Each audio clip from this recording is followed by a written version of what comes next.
Let your eyes close gently. Take a deep breath, and allow yourself to drift back in time, to an age of quiet grace, candlelit corridors, and royal carriages moving slowly beneath the moonlight. This is the story of Queen Victoria, a woman who ruled an empire not with force or fury, but with steadiness, devotion, and calm. We begin with her birth. The year is 1819. A soft mist curls along the grounds of Kensington Palace in London. Inside, in a warm, crimson-draped room, a baby girl stirs.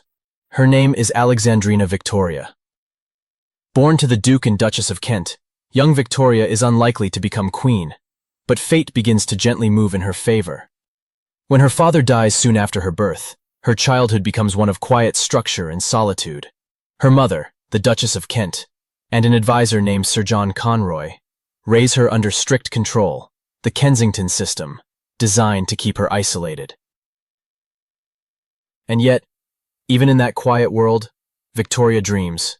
She reads, writes in her journal, and imagines life beyond the palace walls. She plays with her beloved spaniel Dash and observes the world with watchful curiosity. By the time she is 18, the path to the throne is clear. On a still June morning in 1837, young Victoria, just barely awake, is told that King William IV has died. She is now queen, and thus begins her long and steady reign, the age we would come to know as Victorian. As a young monarch, Queen Victoria quickly adapts to her new role. She meets with ministers, signs official papers, and gains the admiration of the people. But in her heart, something even softer begins to bloom. She remembers a young German prince she met before she was queen, Albert of Saxe-Coburg and Gotha. He returns to visit her again, and this time, love finds its way in. Victoria, ever bold in spirit, proposes to Albert herself. He accepts. On February 10, 1840, they marry in a modest, heartfelt ceremony at St. James's Palace.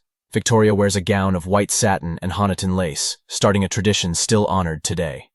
Albert becomes not a king, but a prince consort, a thoughtful partner behind the scenes. Together, they nurture science, education, and the arts.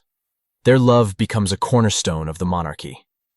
They share quiet breakfasts, play music, raise 9 children, and retreat from the noise of the world to find peace in each other. Their court becomes a place of order and domestic comfort. It is a time of serene love and steady partnership. Now the world begins to shift, but calmly.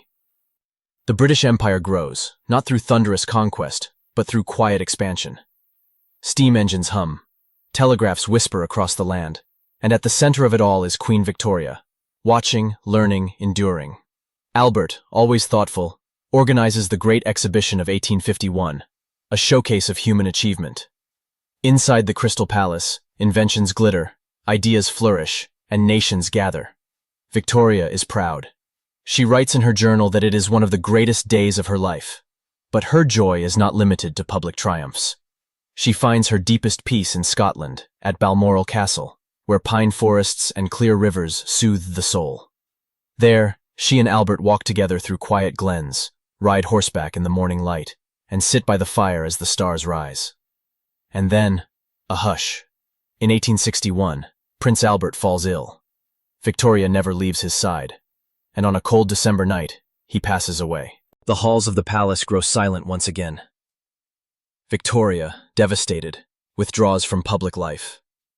Dressed in black, she grieves for years, decades even. But though her sorrow is deep, her people begin to see her not just as their monarch, but as one of them. She becomes the grandmother of Europe, her children and grandchildren marrying into royal houses across the continent. She rules quietly, without flourish, becoming a gentle constant in a world of change. Jubilee celebrations mark her long reign. The streets fill with flowers. Bells ring softly over London. She waves from balconies, a fragile but smiling figure, adored by her people. By the dawn of the 20th century, Queen Victoria has become a legend in her own time. She dies peacefully on January 22, 1901, at Osborne House, with loved ones beside her. The woman who once trembled with nervous excitement in Kensington Palace leaves behind an empire, a family, and an era forever marked by her calm strength. Her reign was one of devotion, grace, and softness. And in the quiet moments of history, her memory still lingers. Even though Queen Victoria's body now rests beneath the stone of the royal mausoleum at Frogmore, her presence has never truly faded. She remains, not in the loud voices of history, but in its gentle echoes. Her life, measured not by battles but by balance, remains a quiet lesson in endurance, love, and restraint. As the 20th century unfolded, the world she left behind began to change rapidly. Telephones rang in households, automobiles rolled softly along cobbled streets, and airplanes touched the clouds. Yet her image remained etched in memory and marble, a steady gaze beneath a widow's veil. In art, in architecture, in family trees and public institutions, her influence lingers still. It lingers in the lace that brides wear, the ritual of afternoon tea, and the quiet dignity of monarchy upheld through example rather than decree. It remains in the names of cities: Victoria, Australia; Regina, Canada; and lakes, hospitals, schools, that still bear her name. And in hearts, quiet hearts seeking something slower, softer, her story offers a kind of comfort. The kind that says, even in sorrow, there can be purpose; even in silence, there can be strength. The Victorian age may be long behind us, but its spirit is not gone. It lives in well-worn books on dusty shelves, in clock towers that still tick gently over old towns, and in the peaceful, unwavering rhythm of duty done with grace. Victoria herself once wrote, "We are not interested in the possibilities of defeat. They do not exist. Not as bravado, but as calm resolve. The kind that comes not from might, but from memory." And so, as you lie beneath your own soft blankets, eyes drifting closed, let her story cradle your thoughts. Let it carry you to candle-lit palaces, velvet-draped drawing rooms, quiet Scottish glens, and soft London fog. Let it remind you that true power often walks in silence, and that even queens eventually fall asleep. Good night, dear listener. May peace find you, as it found her, at last. If you were to walk through the royal archives today, past glass cases and velvet ropes, you would find a collection of journals, neatly bound, carefully preserved. They belong to Queen Victoria.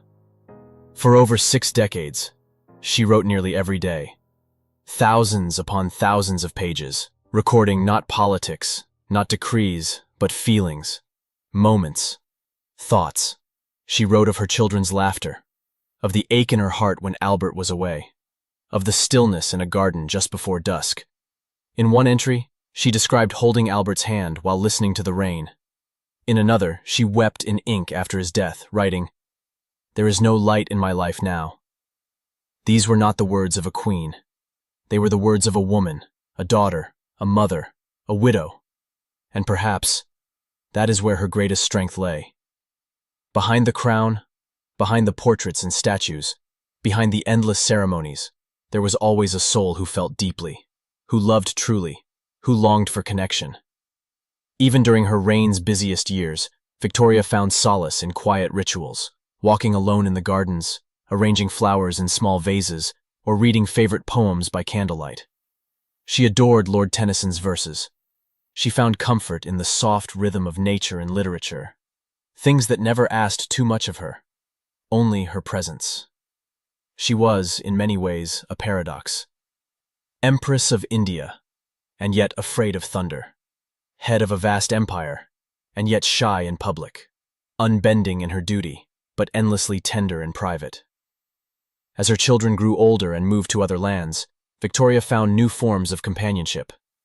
Her servant and friend John Brown offered her daily company during her long mourning years. Later, her Indian secretary Abdul Karim provided comfort and connection across culture and distance. These friendships were deeply human. They were not about policy.